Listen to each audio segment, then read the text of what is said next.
Bonsoir, merci d'être avec nous sur Journal de guerre. Au 140e jour de la guerre entre le Hamas et Israël, voici ce qu'il fallait retenir de la journée à 19h30.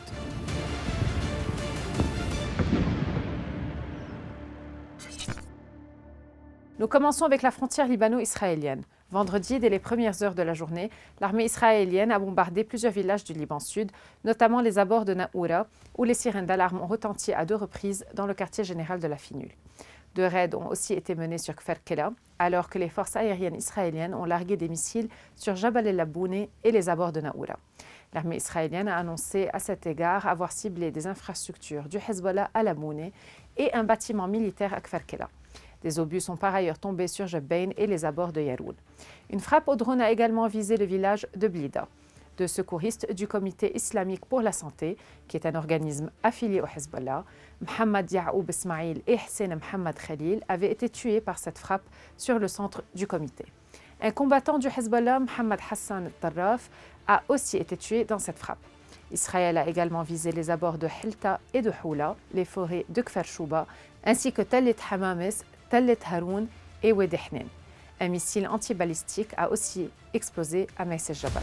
Le Premier ministre israélien Benjamin Netanyahu a proposé son premier plan pour l'après-guerre avec le Hamas, prévoyant notamment le maintien du contrôle sécuritaire d'Israël en Cisjordanie occupée et à Gaza, une éventualité aussitôt rejetée par l'autorité palestinienne.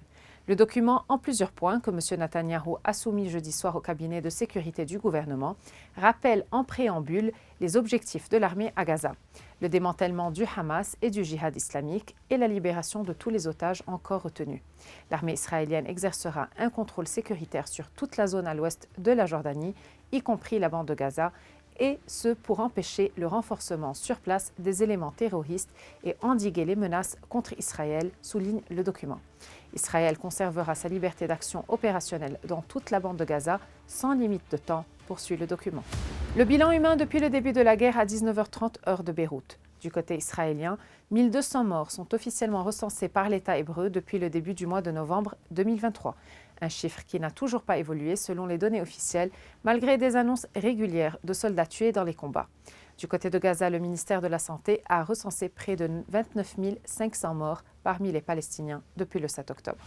Le Haut-Commissariat aux droits de l'homme de l'ONU a dénoncé vendredi les violences grossières des droits humains par toutes les parties en Israël, à Gaza et en Cisjordanie, réclamant que justice soit faite et que les responsables rendent des comptes.